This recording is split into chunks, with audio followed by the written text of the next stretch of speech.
The tail lights disappeared too fast. Not fading, gone, like someone flipped a switch on Nell Davis's entire world. She stood on the shoulder of Highway 85, 7 months pregnant, white dress plastered to her skin, rain hammering down in freezing sheets. Sin said he'd be back in 5 minutes. It had been 22, her phone still in his glove box, her coat draped over his passenger seat. Her dignity, somewhere back in that argument about whether she had the right to ask him to stop killing people. But here's what Nell didn't know in that moment. The man circling back for her wasn't coming to apologize. He was coming to prove a point, that she needed him more than he needed her. That fear was just another word for respect, that a wife who questioned a mafia boss deserved to learn what cold felt like. And the headlights now approaching from the opposite direction? They didn't belong to her husband. This isn't a story about a woman getting rescued. It's about a woman who stopped waiting to be saved. Nell Davis, 28 years old, 7 months pregnant with the child of Korea's most ruthless crime lord, has spent 3 years perfecting the art of disappearing. Not just her voice in arguments, her existence. She's learned to breathe quietly, move carefully, and never, ever make Sin Sang-wook feel like she's more important than his empire. Tonight, on this rain-soaked highway, that obedience is about to cost her everything she thought she was protecting. Sin Sang-wook runs the Gold Moon Syndicate with surgical precision, contracts signed in blood, enemies eliminated before they finish their threats. He treats affection like a tactical weakness, and his wife like a subordinate who forgot her rank. The rain was supposed to teach her a lesson about loyalty. Instead, it taught her something else, that hypothermia doesn't care about love, and neither does the rival pulling up in a sleek silver coupe. The window rolls down, not Sin. Kai, the one man Sin warned her never to look at, never speak to, never even think about. The door unlocks with a mechanical thunk that somehow sounds louder than the thunder. Nell has maybe 10 seconds before Sin's Mercedes reappears around that curve. 10 seconds to choose between freezing for a man who treats her like property or climbing into a car with a monster who's looking at her like she's a person. She reaches for the handle. Her hand is shaking. From cold or fear or something that feels dangerously close to relief, she can't tell anymore. But before she can pull it open, Kai leans across the passenger seat, and for the first time in 3 years, someone asks Nell Davis a question that doesn't sound like a command. You getting in, or you gonna stand there and prove him right? If you're wondering what choice a woman makes when she's 7 months pregnant, soaked to the bone, and finally realizes the man she married sees her as a lesson plan instead of a wife, hit that subscribe button. Because what happens in the next 5 seconds doesn't just change Nell's life, it starts a war. The rain hammers harder. Nell's dress clings like a second skin, and somewhere behind her, growing louder through the storm, she hears the low growl of Sin's Mercedes engine returning, 23 minutes too late. She opens Kai's door. The interior is warm. The leather smells like expensive cologne and terrible decisions. Kai doesn't smile, doesn't gloat, doesn't do anything except reach across to click her seatbelt into place like she's someone worth protecting. 3 years from now, Sin will tear this city apart looking for her. He'll burn down warehouses, torture informants, destroy everything Kai built, all to get her back. And when he finally finds her at that neutral ground gala, wearing his rival's colors and walking freely at Kai's side, he'll realize the most dangerous thing he ever did wasn't leaving her in the rain. It was assuming she'd still be there when he decided to come back. The argument started the way it always did, with Nell asking a question Sin had already decided didn't deserve an answer. They were 3 miles from the estate when she made the mistake of suggesting, in the softest voice she could manage, that maybe he didn't need to personally handle the Busan shipment, that maybe, with a baby coming in 8 weeks, he could send someone else into whatever bloodbath was waiting at the docks. Sin's hands tightened on the steering wheel. The Mercedes interior went silent except for the rain drumming on the roof like 1,000 impatient fingers. When he finally spoke, his voice had that particular flatness that meant he was done pretending she had opinions worth considering. You think I built Gold Moon by sending other men to do my work? I think our child deserves a father who's alive to meet him. Wrong answer. Sin pulled the car onto the shoulder so abruptly that Nell's seatbelt locked across her chest. The highway stretched empty in both directions, just dark asphalt and darker rain. He leaned across her, close enough that she could smell his cologne mixing with the leather seats, and popped her door open. Cold air and water rushed in like something hungry. "Out!" Nell stared at him. "Sin, I'm 7 months pregnant." "Then you should have thought about that before questioning me in my own car." His eyes were black and flat as river stones. 5 minutes, Nell. Stand out there for 5 minutes and think about whether you want to be my wife or my critic. When I come back, you'll get in this car. You'll apologize and we'll go home." She didn't move, couldn't quite process that he was serious, that he'd actually... Out. Not loud. Worse than loud. The kind of quiet that made men in his organization start writing their wills. Nell unbuckled her seatbelt. The rain hit her like a slap the moment she stepped onto the gravel. Her white dress, the expensive one Sin had bought her last month, the one he liked because it showed how good his money looked on her, soaked through before she could even close the door. She turned to say something, anything, but he was already pulling away.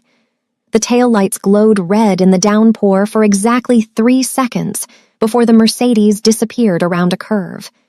She stood there, one hand instinctively cradling her belly, the other wrapped around herself like she could hold her own heat in. Her phone was in his glove box. Her coat was draped over his seat. Her dignity was somewhere back in that argument, bleeding out in the space between "I'm scared for you" and "get out of my car." 5 minutes, he'd said. She checked her watch, squinting through the rain. The numbers glowed. 11:47 p.m. At 11:52, she started shivering so hard her teeth clacked together. At 11:58, she couldn't feel her toes anymore. At 12:03, she started walking because standing still felt too much like giving up, and she'd spent 3 years perfecting the art of not giving up on Sin Sang-uk. By 12:09, she'd made it maybe 200 yards down the shoulder. Her dress clung to her legs like wet paper. Every step felt like pushing through concrete. The baby kicked, hard, like even he knew this was a terrible place to be. She stopped. Ike pressed both hands to her belly and tried to remember why she'd fallen in love with a man who treated affection like a negotiation and fear like foreplay. That's when she saw the headlights. They came from the wrong direction. Not from behind where Sin should have been circling back, but from ahead, cutting through the rain like knives. For half a second, relief flooded through her so intense it felt like drowning. He'd come back. He'd realized. The car slowed. Not a black Mercedes, a silver coupe, sleek and low and expensive in a way that whispered rather than shouted. The window descended with a soft, mechanical hum, and Nell's relief crystallized into something much worse than cold. Kai. She'd seen him exactly twice before. Speaked once at a neutral territory business dinner where Sin had gripped her hand hard enough to leave marks every time Kai's eyes drifted their direction. Once in a photograph Sin had burned in their fireplace while explaining in exhaustive detail what happened to people who thought about betraying Gold Moon to the Silver Jackals. He looked different, up close.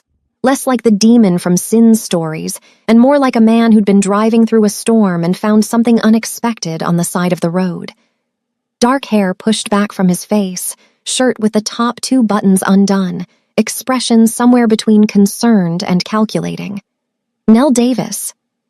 Not a question. He knew exactly who she was. "You're a long way from home." Her jaw locked. She couldn't feel most of her body anymore, but she could still feel pride. And pride told her to keep walking. "I'm fine.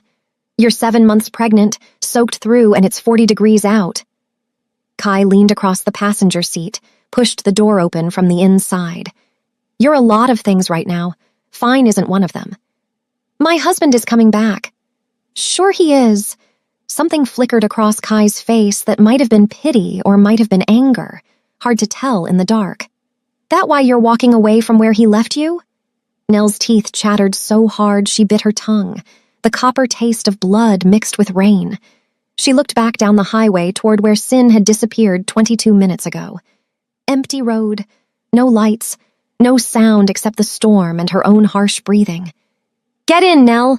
Kai's voice dropped lower, lost the edge. Whatever lesson he thinks he's teaching you isn't worth catching pneumonia. I'll take you wherever you want to go. Hospital, friend's house, back to your own front door if that's what you need. But don't stand out here proving his point. What point? That you'd rather freeze than admit you deserve better.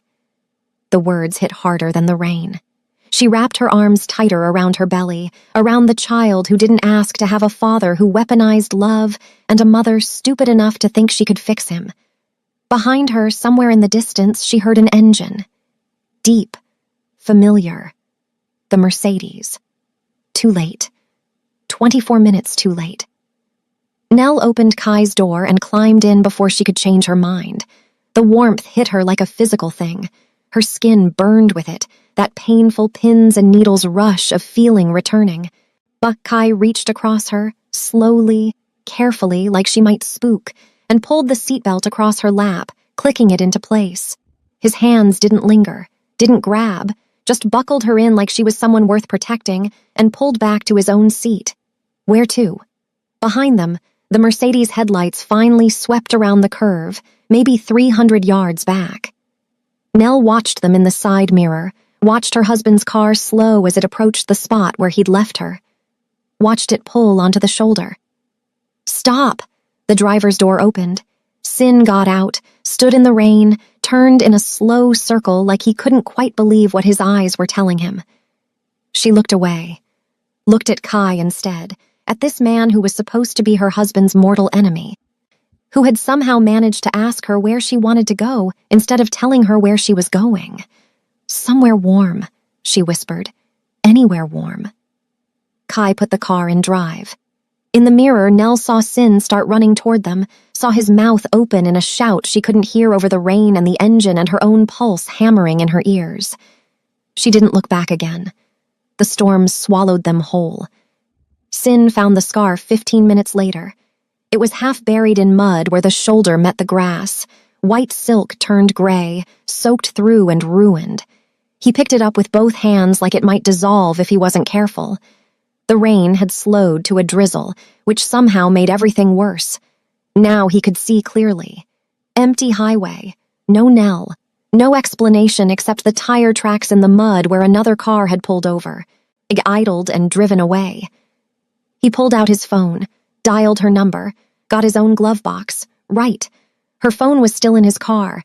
He'd thought that was part of the lesson, that she'd stand in the rain with no way to call for help, that she'd learn what it meant to depend on him, that she'd understand, finally, that questioning him had consequences. He hadn't planned on her getting into someone else's car. Nell! His voice cracked on her name. He spun in a circle, searching the darkness like she might materialize out of the rain if he just looked hard enough. Nell, I'm here! I came back! Nothing. Just the sound of water dripping from the overpass half a mile south, and his own breathing, too fast, too harsh. Panic was a new feeling. Sin Sang-uk didn't panic. He planned, he controlled, he executed. But panic was for weak men who didn't know how to think 10 steps ahead. But none of his 10 steps had included this. He pulled up his contacts, hit the first lieutenant on his list. Park answered on the second ring, voice rough with sleep. Boss! I need eyes on every camera between the estate and Highway 85, mile marker 47. Someone picked up my wife. I need to know who, and I need to know now. A pause. Sir, it's past midnight. The camera's on that stretch. Then wake up whoever controls them. Wake up the entire IT department. Wake up God if you have to, but I want footage in the next 10 minutes or you're demoted to street collection.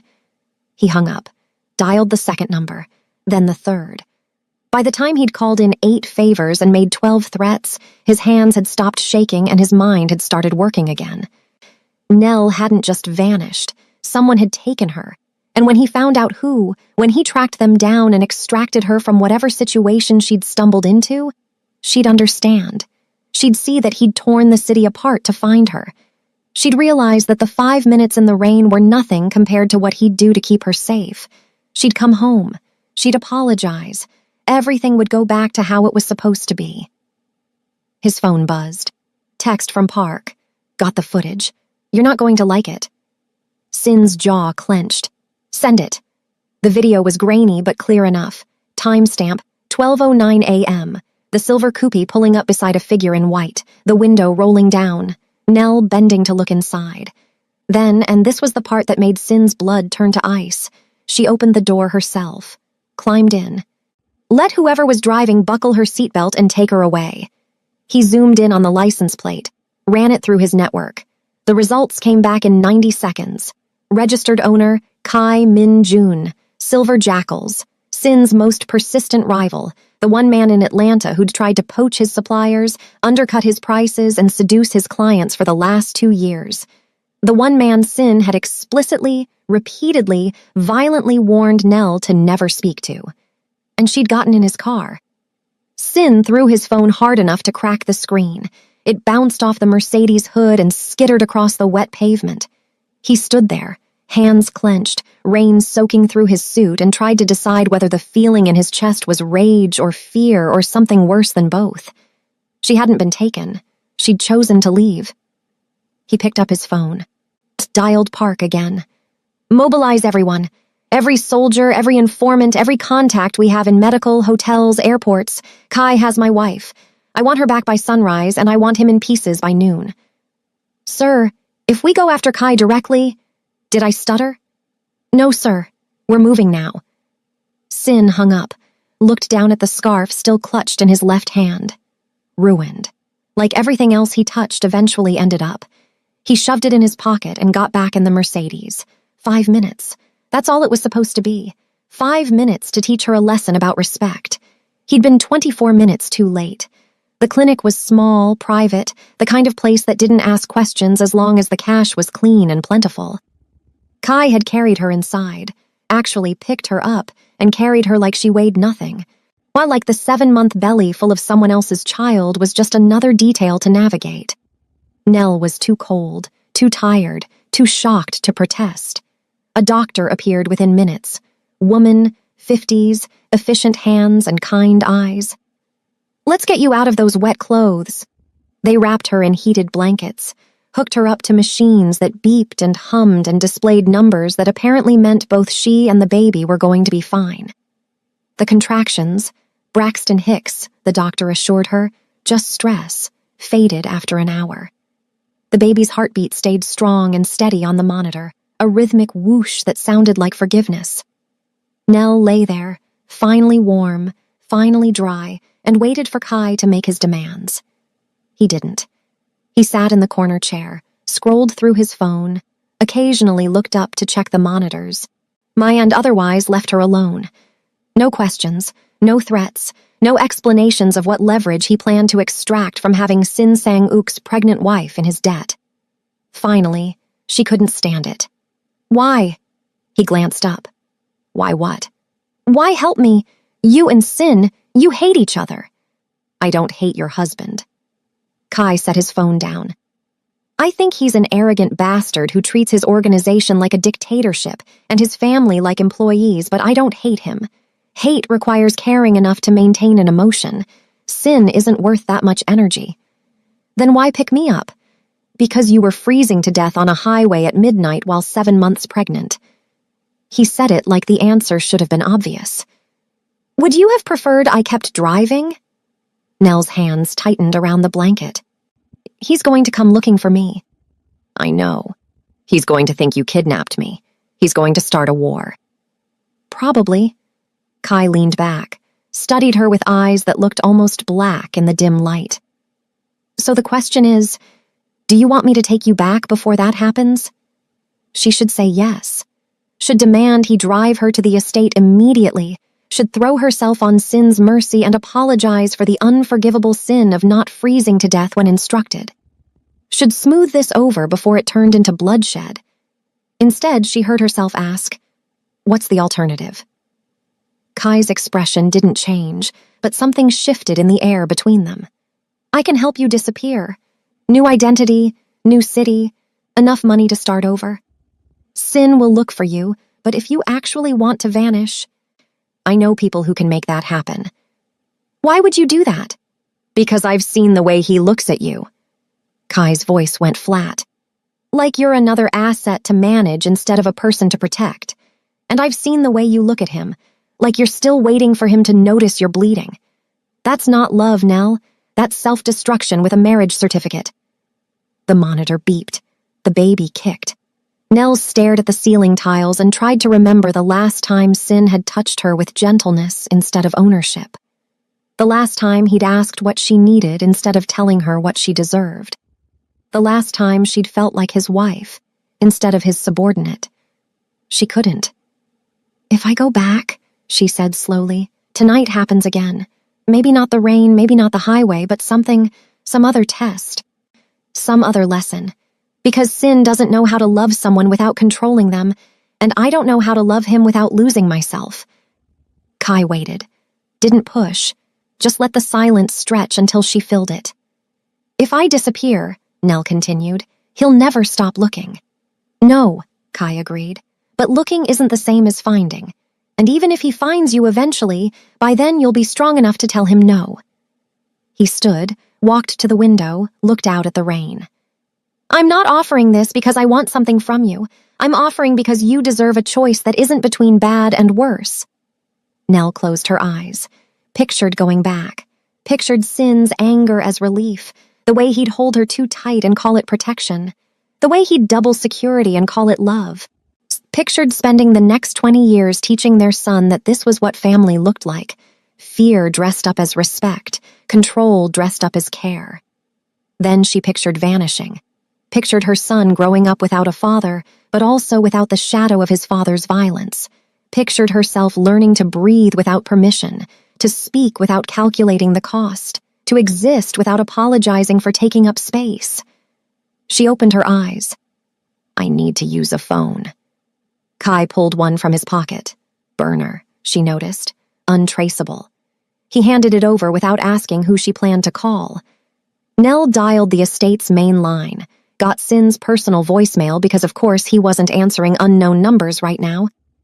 At the beep, she took a breath and spoke to the man she'd married, the father of her child, the person who'd left her in the rain and expected her to thank him for coming back. "I'm safe. The baby's safe. Don't look for me, Sin. Just don't. You taught me a lesson tonight, but I don't think it's the one you meant. I learned that I can't save someone who doesn't want to be saved, and you learned that fear isn't the same as love. Maybe someday we'll both figure out the difference." She hung up, handed the phone back to Kai. "I want to disappear." He nodded once. "Then we'd better get moving. He's probably already triangulated every clinic within 20 miles. "Kai?" She caught his wrist before he could turn away. "Why are you really doing this?" He looked down at her hand on his arm, then back at her face. Something flickered across his expression. Old pain, old anger, old scars from wounds she couldn't see. "Because 5 years ago, I left someone I loved in a situation I knew was killing her. I told myself it wasn't my business, that she'd chosen her path, that I couldn't save someone who didn't want saving." His voice went rough. "She died 6 months later. Overdose. And I spent every day since knowing I could have offered her a way out and didn't." He pulled his arm free, gently. "I can't fix that, but I can make sure Sin Sang-uk's wife doesn't become another woman I was too smart to save." Nell swallowed hard. "I'm not asking you to save me. I'm asking you to help me save myself." "Good." Kai's mouth curved, almost a smile. "That's the only kind of saving that actually works." Sin's soldiers tore through Atlanta like locusts.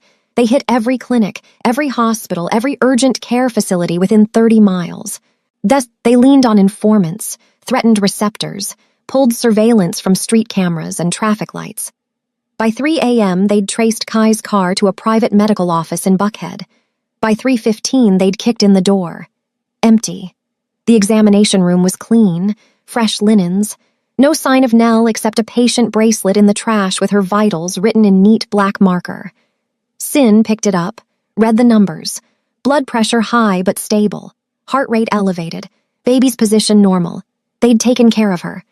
Kai had taken his wife to a doctor, made sure she and the baby were safe, and then vanished with her into the night. "Sir!" Park appeared in the doorway, tablet in hand. "We pulled security footage from the building. They left through the back entrance at 1:47 a.m., switched vehicles twice, once to a black SUV, once to what looks like a delivery van. lost the trail on the highway heading north. North where? Could be anywhere. Tennessee, Virginia, Kentucky. If they're smart and Kai is smart, they'll switch vehicles again before crossing state lines. Sin's hands clenched. What about her phone? Still in your car, sir. Credit cards? We're monitoring them. Nothing yet. Family? Friends? Her mother died 3 years ago. Father's out of the picture. No siblings. Her closest friend moved to California last year. We're watching the friends' accounts, but Kai knows we're watching. Sin threw the patient bracelet across the room. He's had 2 hours to get her underground. Another hour and the trail's completely cold. Park shifted his weight. Sir, permission to speak freely? No. She left a voicemail. On your personal cell. Might want to listen before we... Sin's hand shot out. Phone. Park handed it over. Sin dialed his voicemail, pressed the phone to his ear and listened to his wife's voice tell him she'd learned a lesson, that she couldn't save him, that fear wasn't love. He played it again, and again, and again, until he'd memorized every pause, every breath, every word that translated to, you broke me, and I'm not waiting around for you to do it again. Keep looking, he said finally. His voice sounded hollow even to his own ears. Every contact, every resource, every favor we're owed. I want her found. And when we find her? Sin looked at the empty examination room, at the place where his wife had been, had chosen to leave, had picked Kai's protection over his own. Then I'll figure out how to convince her to come home. Park hesitated. Sir, with respect, maybe she doesn't want to be convinced. I didn't ask for your opinion. No, sir. Park backed toward the door. We'll keep looking. He left. Sin stood alone in the medical room, surrounded by the evidence of his wife's betrayal and his rival's mercy, and tried to remember when everything had gone wrong. When had teaching lessons turned into pushing her away? When had protecting his authority become more important than protecting his family? He couldn't pinpoint the moment. It had been gradual, death by 1,000 corrections, 1,000 reminders that she was his wife, but he was the boss. That love was conditional on obedience, that questioning him meant choosing to suffer the consequences. 5 minutes in the rain had seemed reasonable when he'd made her get out of the car. A small price for a large lesson. But reasonable had turned into 24 minutes, and 24 minutes had turned into his wife in his enemy's car, and now he was standing in an empty clinic at 4 a.m. trying to figure out how to fix something he'd spent 3 years systematically destroying. His phone buzzed. Text from an unknown number. Stop looking. She doesn't want to be found. K-Sin typed back. She's my wife. The response came immediately. That why you left her on a highway to freeze? Funny definition of marriage. Sin's jaw clenched. If you hurt her, I'm not the one who hurt her. Check your mirrors, boss. The conversation ended. Sin tried calling the number. Disconnected. Tried tracing it. Burner. Dead end. He looked down at his phone, at the last message from Kai, and felt something crack in his chest. Not his pride, not his anger. Something deeper. The part of him that had watched Nell shrink smaller and quieter over 3 years of marriage and told himself she was just learning to be a proper wife. The part that knew, if he was honest, that he'd spent their entire relationship turning love into a power struggle and wondering why she looked at him like she was afraid. He'd taught her a lesson tonight. Just not the one he'd planned. She'd learned she could survive without him. And he'd learned that surviving without her was a punishment he'd designed entirely himself. Sin left the clinic, climbed into his Mercedes, drove home to an empty estate and a cold bed, and the growing certainty that finding Nell was going to be the easy part. Convincing her to forgive him, that was going to take a war. And for the first time in his life, Sin Sang-uk wasn't sure he deserved to win. 3 years changed everything. Nell stood in the back gallery of the Riverside auction house, catalog in hand, and watched a minor Rothko go for 3 times its estimated value. She didn't flinch at the number, didn't blink when the buyer, a Silicon Valley tech billionaire with more money than taste, started celebrating like he'd won something besides the right to overpay. She just made a note in her catalog. My calculated Kai's 15% commission and moved on to the next lot. The art world suited her. It was all performance and subtext, people saying one thing while meaning 12 others, value determined by consensus and manipulation rather than anything as concrete as beauty. She'd learned the language fast, learned how to spot a fake, how to authenticate a provenance, how to launder $2 million through a landscape painting without anyone asking uncomfortable questions. Kai's money came in dirty. Nell made it clean. She was good at it. "Miss Monroe?" One of the junior associates appeared at her elbow, tablet extended. "The Hockney buyer wants to discuss shipping arrangements." Monroe. That's what they called her now. Nell Monroe, art dealer, single mother, woman with impeccable taste and a past she didn't discuss. The false identity had held for 33 months. New name, new life, new person built from the ashes of the woman Sin had left on that highway. "Tell him I'll call him tomorrow."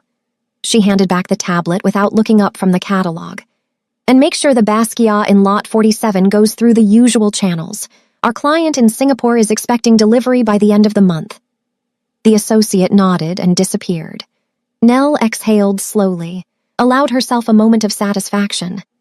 3 years ago, she couldn't have navigated a sentence without checking if Sin approved.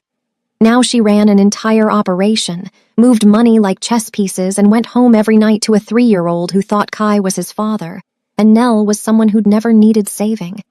She'd become the woman she always could have been if she'd married a man who wanted a partner instead of a possession. Her phone buzzed. Text from Kai. "Pick up Leo from daycare? Running late." She typed back. "Already planned on it. Thai or Italian for dinner? Leo's choice. Kid's the real boss anyway." Nell smiled despite herself. Kai had kept his promise. He'd helped her disappear, given her work that mattered, treated her like an equal instead of an asset. And when Leo was born, 2 weeks early, in a hospital in North Carolina with Kai holding her hand because there was no one else, he'd stepped into the father role like it was the most natural thing in the world. He'd cut the umbilical cord, stayed up for the midnight feedings, taught Leo to walk. Never once asked for anything in return except that Nell be honest about what she needed. It wasn't romantic. Kai had made that clear from the start. He wasn't trying to replace Sin or seduce her or turn her trauma into a relationship. He was just being the kind of decent that Sin had convinced her didn't exist in their world. And somehow that decency had rebuilt her into someone who didn't flinch at raised voices or calculate the cost of opinions or apologize for taking up space. She closed the catalog. The auction was winding down. She had 30 minutes to get across town to Leo's daycare, another 15 to navigate rush hour traffic, and then a whole evening of being mom, the role she'd learned to love more than any identity Sin had ever given her. She was halfway to the exit when she felt it, that prickle at the back of her neck, the certainty that someone was watching. Nell turned slowly, professionally, like she was just scanning the crowd for potential clients. Her eyes swept past the bidders, past the staff, past the... She froze. Sin Sang-uk stood near the entrance, perfectly still, staring at her like she was a ghost he'd conjured through sheer force of will. He wore a black suit, hair slicked back the way he'd always worn it, expression somewhere between shock and something that looked dangerously close to devastation. 3 years hadn't changed him much. Same sharp features, same cold eyes, same man who'd taught her that love could be a weapon if you held it wrong. Their eyes met across 50 feet of gallery space. For exactly 3 seconds, Nell forgot how to breathe. Then her training kicked in. The training Kai had drilled into her. If Sin ever finds you, don't run. Running looks like guilt. Just be the person you've become and make him realize he's a stranger now. She held his gaze, didn't smile, didn't flinch, just looked at him like he was another buyer, another client, another person who didn't matter enough to disrupt her afternoon. Then she turned and walked toward the exit. "Nell!" His voice cut across the gallery. Not loud, didn't need to be. That voice had commanded empires. Now it was trying to command her. She kept walking. "Nell, stop!" Closer now, he was following. She heard his footsteps, measured and determined, eating up the distance between them. She pushed through the exit into the parking garage, made it 10 steps before his hand closed around her wrist. Not rough, almost gentle, like he'd remembered. Finally, that she wasn't something to maneuver. Don't touch me. Her voice came out flat, cold, the voice of Nell Monroe, not Nell Davis. I don't know you. You're my wife. I'm a widow. She pulled her wrist free, turned to face him. My husband died 3 years ago on a highway when he decided teaching me a lesson was more important than keeping me alive. You're just someone who looks like him. Sin's jaw clenched. Up close, she could see the differences 3 years had carved into him. New lines around his eyes, shadows under them that spoke of too many sleepless nights. He looked older, harder, like he'd spent 33 months turning rage into a religion. I looked for you, he said. Every day, every resource, I know. Nell crossed her arms. Your people hit my old credit cards about 600 times. And tracked my phone even though I never turned it back on. Probably tortured half of Kai's organization trying to find me. I know, Sin. I just didn't care. Something flickered across his face. Pain, maybe, or anger at the pain. You disappeared. With my child. You don't think I had the right to look? You had the right to look 3 years ago when you came back to that highway. You didn't have the right to spend 3 years pretending you cared after spending 3 years before that proving you didn't. I made a mistake. You made a choice. Nell stepped back, put distance between them before his proximity could remind her body of old habits. And I made mine. Mine just happened to include not freezing to death because my husband decided fear was an appropriate teaching method. Kai manipulated you. He saw an opportunity and... Kai saved me, her voice sharpened. He drove me to a hospital, made sure the baby was safe, asked me what I wanted instead of telling me what I deserved. That's not manipulation, Sin. That's basic human decency. The fact that you can't tell the difference is exactly why I left. Sin's hands clenched. She could see him calculating, trying to find the right words, the right leverage, the right threat to make her remember she was his. Where is my son? Safe. I want to see him. No. Nell, he doesn't know you. You're a stranger who shares his DNA and nothing else. She pulled out her phone, checked the time. I have to go. Don't follow me. Don't look for me. Just accept that the woman you married died on that highway. And the person standing here isn't interested in resurrection.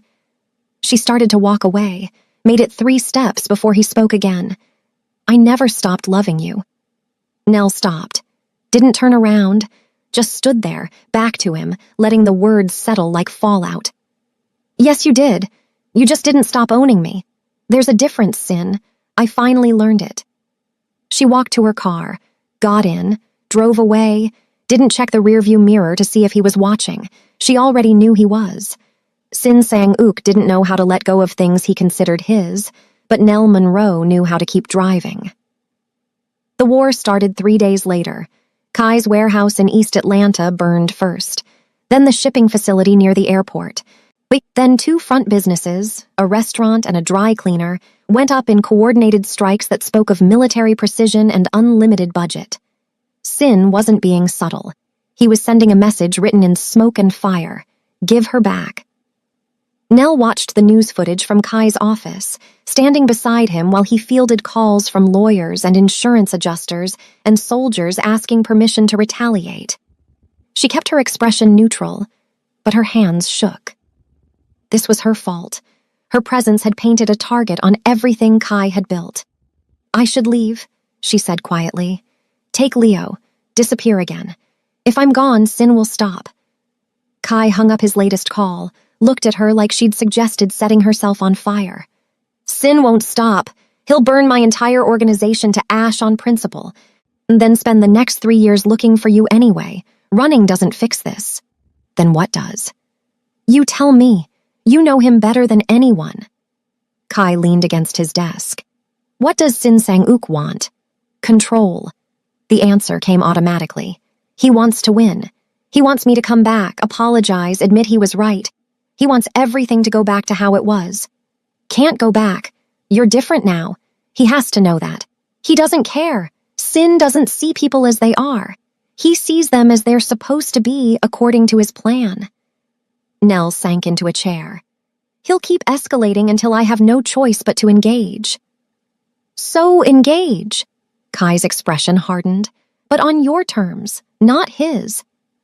Nell thought for a long moment. Then she pulled out her phone, the burner she used for anything she didn't want traced, and typed out a message to the number she'd memorized 3 years ago but never called. "Stop, or you'll never see your son." She hit send before she could second-guess herself. The response came within 60 seconds. "Let me see him, and I'll stop." Nell stared at the screen. Kai moved to stand behind her, reading over her shoulder. "That's not a negotiation. That's a demand.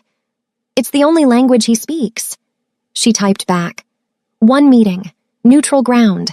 You don't get to touch him or take him or pretend you're his father. You get to see him, confirm he's healthy and safe, and then you back off. Forever." The reply took longer this time. 2 minutes that felt like hours. Finally, terms accepted. When and where? Nell named a park. Public. Well-trafficked. Impossible to turn into a kidnapping without witnesses. Tomorrow at 3 p.m. She added one final condition. "Come alone, or the deal's off. I see one soldier, one gun, one hint that you're planning something, and you never hear from me again." Understood. She put the phone down, looked up at Kai. "This is a terrible idea." "Probably." He didn't look concerned. "But it's your terrible idea. That makes it better than any plan where Sin's in control." "He's going to see Leo and want him back. He's going to see me and assume I'm still his wife playing dress-up. He's going to see what he lost." Kai's voice gentled. "And maybe that'll hurt enough that he stops trying to burn down my life to recover his pride." Nell nodded slowly. Thought about Leo, about her bright, my curious 3-year-old who called Kai daddy and Nell mama, and had no idea his biological father was a man who thought love and ownership were synonyms. Thought about the moment Sin would see his son and realize he'd missed every milestone, every moment, every chance to be the father he'd claimed to want. It would break him. She knew that with absolute certainty. The question was whether she cared enough to prevent it. 3 years ago, she would have sacrificed anything to keep Sin from pain, even when that pain was earned, even when protecting him meant destroying herself. Now? Now she checked her watch, calculated pickup time for Leo's daycare, and made a mental note to bring the stroller tomorrow because the park had gravel paths, and Leo hated walking on gravel. Sin's pain was his own to manage. She had a son to protect.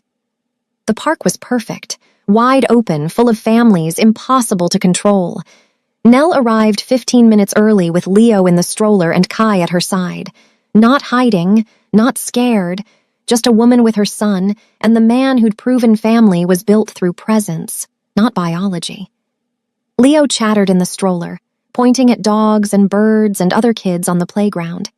He had Sin's dark hair, but Nell's eyes, his features a perfect blend of both parents.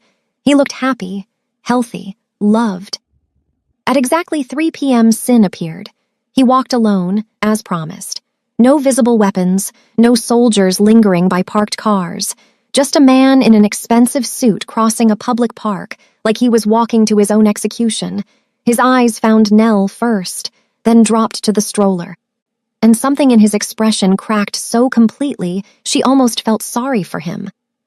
Almost. He stopped 10 feet away, didn't come closer, like he'd finally learned that proximity required permission. "Nell, Sin," her voice stayed level. "You wanted to see him. There he is." Sin's eyes hadn't left Leo. The boy stared back with toddler curiosity. No recognition, no fear, no joy. Just the mild interest of a 3-year-old encountering a stranger. "What's his name?" "Leo." "Leo." Sin repeated it like a prayer. He looks healthy." "He is.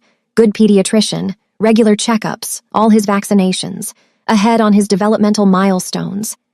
She rattled off the facts like a medical report. "He's smart, funny, loves dinosaurs and refuses to eat anything green. He's perfect." "Can I—" Sin's voice cracked. "Can I hold him?" "No." Kai spoke for the first time, voice flat. "You can see him. That's what you negotiated." Sin's jaw clenched. His eyes finally left Leo, traveled to Kai, and filled with 3 years of accumulated rage. You turned my wife against me. I gave your wife a choice. She turned herself toward survival. Kai didn't back down, didn't flinch. You want someone to blame? Check your mirror. You think you can replace me? Play father to my son. I think I already did. Leo calls me dad, runs to me when he's scared, asks me to read bedtime stories. Kai's expression stayed neutral, but his words landed like bombs. I didn't replace you, Sin. You were never there to begin with. I just filled empty space. Sin's hands clenched. Nell could see him calculating violence, weighing the cost of breaking Kai's face in the middle of a public park versus the promise he'd made to come alone. The rage won, briefly. He took a step forward. Leo whimpered. The sound froze Sin mid-motion, his son, frightened of him, hiding behind Kai's leg, looking at the stranger with wide, scared eyes. The fight drained out of Sin like someone had pulled a plug. He sank down to Leo's level, hands raised in surrender. I'm not going to hurt you. Leo pressed closer to Kai. Daddy? It's okay, buddy. Kai's hand rested on Leo's head, protective. This man just wants to say hello. Don't want to. Sin's face crumpled. Just for a second, just long enough for Nell to see the man behind the Mafia boss, and then he pulled himself together with visible effort. He looked up at Nell, still kneeling in the gravel, and she saw something she'd never seen before in his eyes. Understanding. Finally. Terribly. He understood what he'd lost. Tell me what you want. His voice came out rough. Tell me what it takes to fix this. Nell crouched down beside him, close enough to speak quietly, far enough that Leo couldn't hear. You can't fix it, Sin. That's the lesson you never learned. Some things once broken stay broken. You don't get to glue me back together and call it marriage. I know I hurt you. You didn't hurt me. You erased me. There's a difference. She kept her voice steady. Every time I asked you to be careful, you called it questioning your authority. Every time I needed you to be present, you told me I was being needy. Every time I tried to be a person instead of your possession, you taught me a lesson. So I learned, Sin. I learned I deserved better. And then I went and found it. With him. Sin's eyes cut to Kai. With myself. Nell stood back up. Kai gave me a job, a safe place, and respect, but he didn't give me worth. I found that on my own, in art galleries and daycare pickups and bedtime stories, in being Leo's mom instead of your wife, in waking up every morning and not being afraid of what I might say wrong. Sin rose slowly. What do you want from me? Nothing. That's the point. Nell crossed her arms. I don't need your money. I make my own. I don't need your protection. Kai handles security. I don't need your love because it came with too many conditions I couldn't meet without dying. I'm not asking for anything except that you stop burning down Kai's operation and leave us alone. He's my son. Biologically. But biology doesn't make you a father. Being there does. Showing up does. Cutting umbilical cords and staying up for fevers and teaching him to tie his shoes. That makes you a father. You were too busy running an empire to do any of that. I can do it now. You can't do it instead. You can only do it additionally. Nell softened slightly. I'm not saying you can never know him, Sin. I'm saying you don't get to show up after 3 years and demand to be his dad. You earn that, slowly, on Leo's timeline, not yours, through supervised visits and consistency and proving you're someone safe for him to know. Sin looked at Leo, who was playing with Kai's phone now, distracted from the tense conversation happening above his head. What if I say no? What if I take him right now? Then you lose him forever. Nell's voice went cold, and you lose me. And Kai burns your organization to bedrock in retaliation. And Leo grows up knowing his father kidnapped him from the only family he'd ever known. Is that the legacy you want? Silence. Sin stared at his son, the child he'd never held, never fed, never comforted, and Nell watched him do the calculation. Control versus connection. Winning versus being present. The empire he'd built versus the family he'd destroyed building it. Finally, he looked at Kai. You take care of them? Every day. You hurt her and I know what you'll do. Graphic threats are kind of your signature move." Kai's expression didn't change. "But I'm not the one who hurt her, remember?" Sin flinched, turned back to Nell. "What are your terms?" "You stop the war. You leave Kai's operation alone. You agree to supervised visits with Leo, starting with 1 hour a month and building from there if, and only if, he's comfortable." Nell held up a hand before he could interrupt. "And you go to therapy. Real therapy, not whatever you tell yourself counts as self-reflection. You learn how to be a person instead of a mafia boss. Then maybe, in a year or two, we can talk about co-parenting. That's non-negotiable." Her voice stayed level. "Those are my terms, Sin. Accept them, or walk away and never contact us again. Your choice." Sin looked like he wanted to argue. She could see it in the way his jaw clenched, the way his hands tightened into fists. But he also looked at Leo, and whatever he saw in his son's face made the fight drain out of him. "I accept." The words came out quiet, defeated. "I accept your terms." Nell nodded. "Good. I'll have Kai send you information about scheduling that first visit. It'll be in a neutral location. I'll be there the whole time, and Sin—" She waited until he met her eyes. "If you try to take him, if you try to manipulate him, if you do anything that makes him scared or confused or hurt, you're done. Permanently. Understood?" "Understood." "Then we're finished here." She turned to Kai. "Let's go home." They walked away.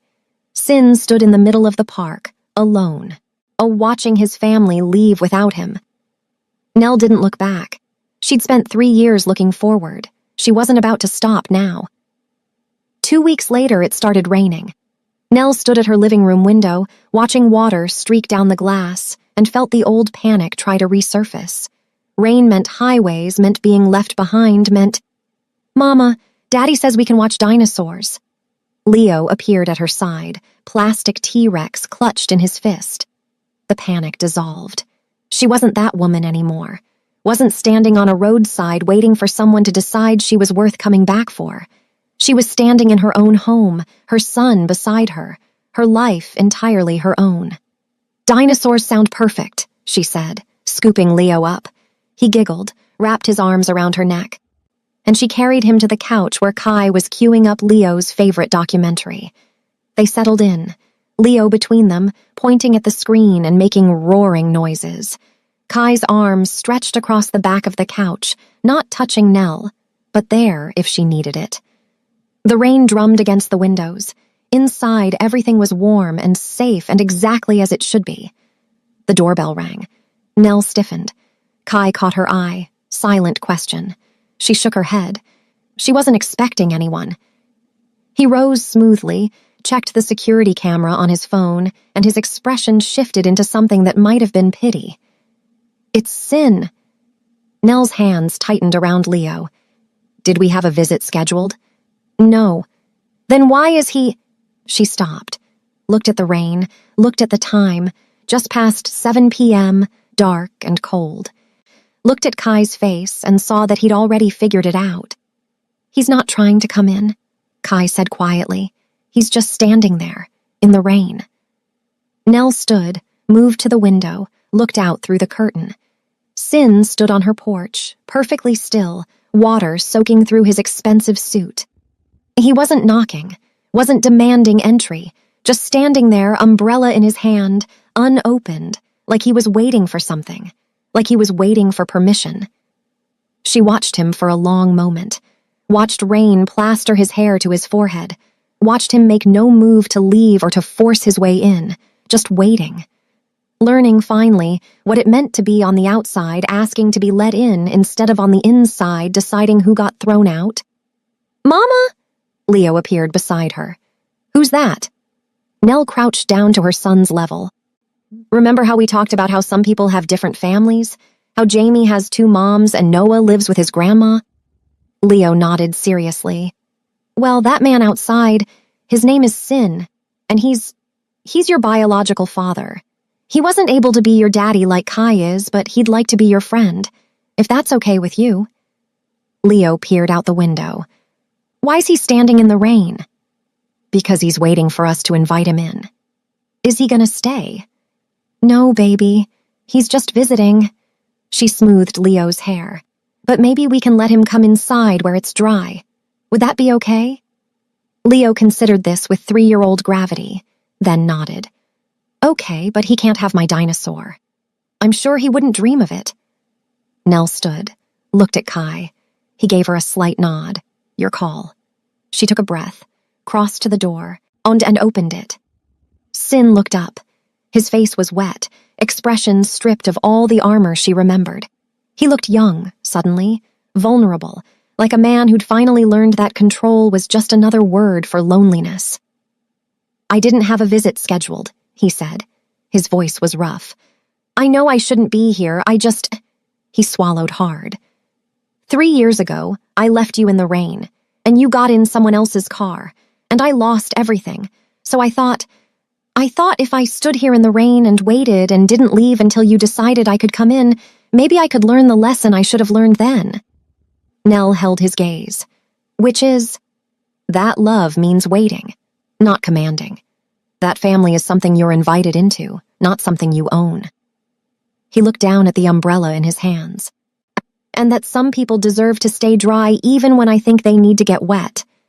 She studied him, looked for manipulation, for calculation, for the angles he always played, found nothing except exhaustion and something that looked almost like hope. You can come in, she said finally. For 1 hour. You can meet Leo properly. You can sit in our living room and watch dinosaur documentaries and be a guest in the life you thought you could control. She stepped back, held the door open. But Sin, you don't get to be the lesson anymore. You get to be the student. Understood? Understood. He stepped forward, paused at the threshold. Thank you. Don't thank me. Thank your son. He's the one who said you could come in. She closed the door behind him. Leo, honey, come meet our visitor. Leo appeared from the living room. My plastic T-Rex still clutched tight. He looked up at Sin with wide, curious eyes. Hi. Sin crouched down, slow and careful, like he was approaching something precious and breakable. Hi, Leo, He stopped, looked at Nell, silently asking permission for whatever came next. You can tell him your name, Nell said softly. The rest comes later, with time. I'm Sin, he told his son. It's nice to meet you. Leo considered this, then held out his T-Rex. This is Rex. He eats plants even though he looks scary. That's good, being different than people expect. Uh-huh. Leo grabbed Sin's hand with his small one. Come watch dinosaurs, but you have to sit on the floor because the couch is full. Sin let himself be pulled into the living room. Let his 3-year-old son position him on the carpet. Let Kai press play on the documentary without comment. Let Nell settle back onto the couch with Leo between her and Kai, the 3 of them a unit he could only orbit. And for the first time in 3 years, Sin Sang-uk sat still. Didn't command, didn't control. Just watched dinosaurs on a screen and his son's delighted face and learned that this small, ordinary moment was worth more than every empire he'd built. The rain continued outside. Inside, everything was warm. And when the hour ended and Nell walked Sin to the door, he stood on the porch and finally opened the umbrella. Can I come back? If you follow the rules, if you prove you can be safe, if Leo wants you to. She leaned against the door frame. This isn't about us anymore, Sin. It's about him and what he needs, and not what you want. I know. He looked back at the house, at the warm glow of windows he had no right to be inside. I'm sorry, for all of it. For the rain and the control and thinking fear was love. I'm sorry. I know you are. Nell's voice gentled. But sorry is the start, not the finish. You have to prove it, consistently, for years, and even then you might never get back what you lost. I understand. Good. She started to close the door, then paused. Sin, the therapy isn't optional. It's mandatory. You show me proof you're going or the visits stop. I made an appointment, Tuesdays at 4. Good, she nodded once. Then I'll see you at next month's visit. Kai will send you the details. She closed the door, stood in her entryway, listening to Sin's footsteps fade into the rain, and let herself exhale. Behind her, Leo's laughter drifted from the living room where Kai was doing dinosaur impressions. Her life, or her family, built from the ashes of the woman who'd frozen on a highway and decided freezing was unacceptable. Nell walked back to the living room, sat down on the couch, pulled her son into her lap, and watched Kai make Leo giggle with increasingly ridiculous T-Rex voices. This was enough. This was everything. This was what happened when you stopped waiting for permission to matter. Outside, the rain continued. The kind of rain that had once destroyed her. The kind of rain that had ultimately saved her. She didn't watch the storm. She watched her son. And she knew with absolute certainty that she'd never stand in the rain waiting for anyone again. She'd built herself an umbrella, and it was strong enough for two. If you think the Korean Mafia boss deserves what's coming, hit like right now and subscribe for more stories about women who refuse to disappear into the roles everyone expects them to play. Drop a comment telling us where you are watching from.